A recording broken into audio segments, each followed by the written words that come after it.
I'm just over here on the backside of the haul truck. This kind of the day or a couple days after I had published the last one, chapter 72. So this will be the beginning of chapter 73 of the haul truck build. As you can see, probably if you followed along, I have installed the shocks. I had told you that I had to do some touch-up work on the bottom of that bracket where my overhead welding skills weren't up to par, and I got some um, grapes, weld grapes that were hanging down that I had to get out of the way on the backside of that bracket. But anyways, I got the shocks on. I'm kind of just arranging everything, make sure everything I've got clearance.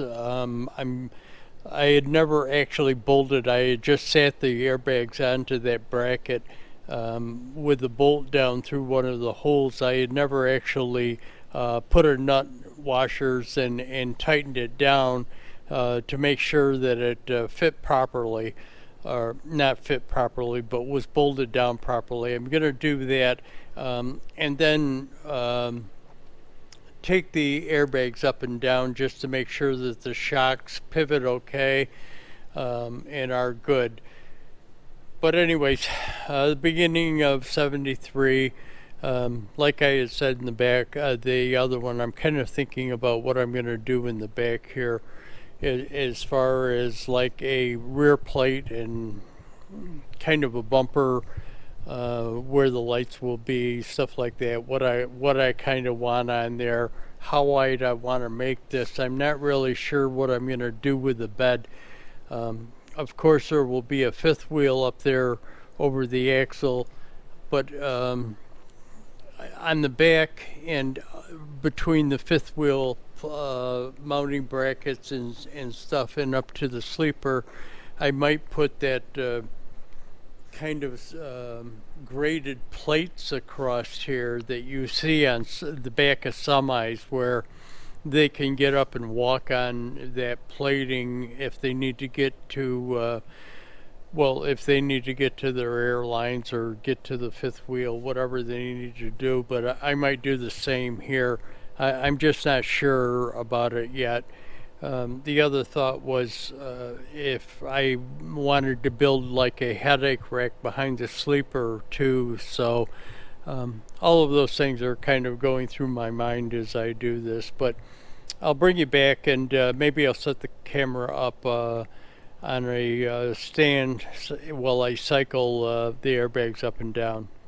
So what I've done is let the air out of it. I've got about a 9-inch to from top of bag to I'm sorry, from the bottom of the bag to the top of the bag. I've got about 9 inches.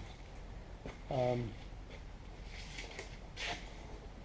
that would be the back height would be 36 inches to the top of the frame. Now what I'll do is hit this and pump it up for you.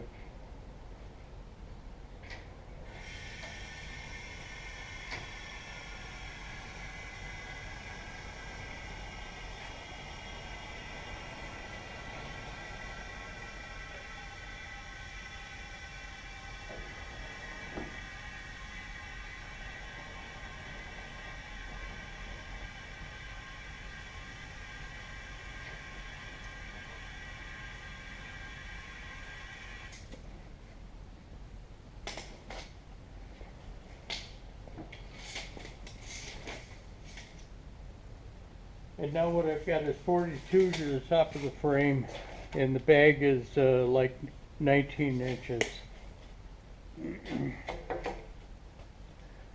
But anyways, there it is.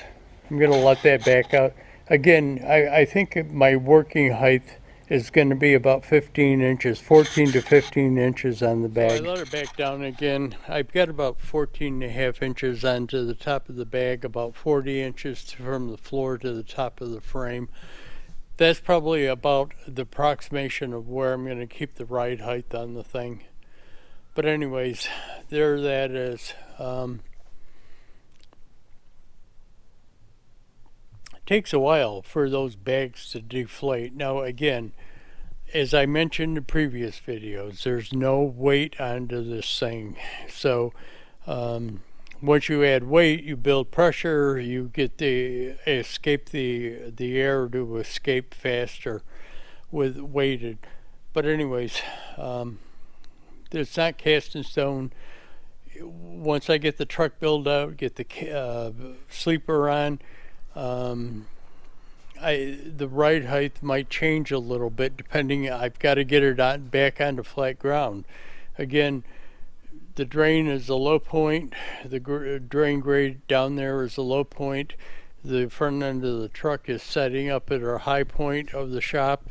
So once I get it on flat ground and take a look at it, and then again get the airbags into it to kind of see what we're gonna do as far as how level it's gonna be, how much the airbags in the front are gonna pick it up a little bit, and we'll see. But anyways, let's start moving on to other things. I might want to try and make some templates out of cardboard or something for this back plate, and how I'm going to mount the lights and hitches and stuff like that. So I'll bring you back. I'm over by my welding table, over by the bandsaw cut-off rack. I have this piece of 3/8 plate steel, and let me kind of show you what I'm thinking about doing. Let me take you back over to the truck and kind of show you what I'm thinking about doing. So I'm back over to the truck, and what I'm going to do here is throw a picture in of the back of a semi. Now this picture is going to show kind of what is a rear bumper. Not really sure this thing is a bumper per se that is shown in the picture, but what I'm going to do is kind of duplicate that same design with the 3/8 plate and then a piece of tube steel spanning across the bottom of it, in which the tube steel, I would use that to mount the lights inside of the tube steel. Keep the wiring in there inside of the tube steel, and then bringing up the back of the plate. But that 3/8 plate, along with maybe some supports going up and back up to the frame somehow, maybe putting a cross member in there and then having some angled supports or gussets of some type to help support that plate would be enough to incorporate a receiver hitch into the back of the plate to pull bumper pull trailers, or maybe something with a pintle hitch on it. But anyways, I just wanted to run that by because I said I was going to make a template, or maybe a cardboard template of some designs. I'm kind of gravitating towards that type of a design, but let me think about it some more. So let me just show you. I did mock that up a little bit. I had a couple of pieces of board. Actually, this board is the exact size that it was. It's almost perfectly fits to the outside. It's probably a 1/4 of an inch too wide, but and it's not level. Again, it was just I used what I had laying around. Now the board on the bottom that spans across is 6 inches high.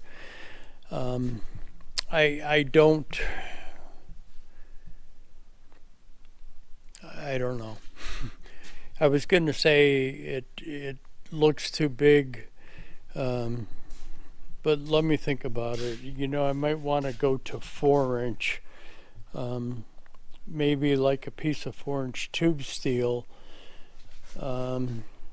where I could put the lights in, and the lights would be protected inside of the tube steel. I mean, I can run the wires inside the tube steel and just have a hole in the back where the wires come out. But I'm just going to sit around, just leave it like that, kind of mocked up for a day or two, and see what I think after that. You know, is it going to grow on me? Is it am I going to hate it? Yeah, throw your thoughts. I don't know where this video is going or how far I'll get on it. I do not have any tube steel. I had some 4-inch tube steel, but I apparently used it all. I don't even have any scrap pieces of it laying around. Like I said before, I have that 3/8 plate that I could build that out of. But yeah, just let me know what you think. This is the back of the International truck. I built the bed and the rear bumper assembly for this truck, and I was kind of thinking about it, and what I'm going to do is it's kind of cold out here. Well, not as cold as it was this morning. When I got up and came over to the shop, it was only 10 degrees, so it's supposed to warm up a little bit. But what I'm going to do is I'll take a picture of this and maybe go in and look at the back of the haul truck and kind of explain to you what I'm thinking about doing with that, instead of what I showed previously is with that wood template. I just got the truck running, and I haven't had it running in probably about a month. So I started it up and just let it run, warm up, and let it run and warm up for a while. So here I am behind the truck again, still kind of contemplating what to do with this thing. As far as this back bumper plate goes, I'm still with this type of design, where I have the plate and then there's going to be a piece of tube steel down below. Not going to be that size. That thing is about 6 inches wide. I'm thinking about making it 4-inch, making it out of 4-inch square tube steel, and having the lights go into that. But what my problem is now, I told you about the piece of 3/8 plate that I have. The 3/8 plate will fit in between. It's 36 inches wide. From the outside of the outside of the frame over here is 34 and a quarter, let's say, approximately. But what I want to do is, my problem with using that 3/8 steel is there's a possibility I might want to put something through in the center here. Now I know that I'm going to be putting a receiver hitch through in the center someplace in there, but I don't. You know, there's also going to have to be a receptacle for the 7-way plug, 7-pin plug for the trailer. But there's a possibility I might want to put some lights there also. And going with 3/8 plate makes it that much more difficult to do. Not impossible, but that much more difficult to do. Those light brackets are the brackets, not light brackets. Lights that I use are usually made by Truck Light, and what they are is you have a hole in whatever material the light is going into, where a rubber grommet goes into that hole, and then the light slips into the rubber grommet and is held in there. And they're a very efficient light. LED type of light, and they have good capabilities of being able to last. They don't get damaged a lot because they're almost flush with whatever you're putting on, because they are recessed back into that rubber grommet. The problem is that rubber grommet is designed for something thinner material, not 3/8 or plate. But again, I'm not really sure where we're going with that.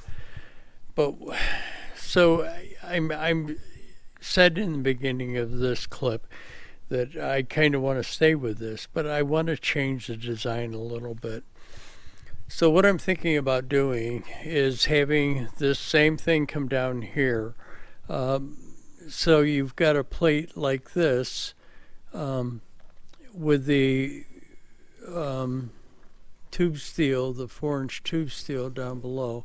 But what my thought was is to kind of round this, flare this out like that, and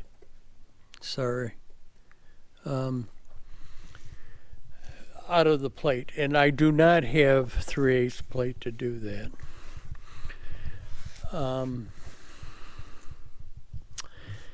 So what my thought was, maybe use a piece of get a piece of 1/4-inch plate and do it, and then back where the receiver thing goes is encase that in a piece of maybe a piece of 3/8 plate behind it, so that it makes a thicker surface in here. Do some things to also receive that square receiver pass through back there. Probably some what are the triangular shaped things? Yeah, my mind is gone here.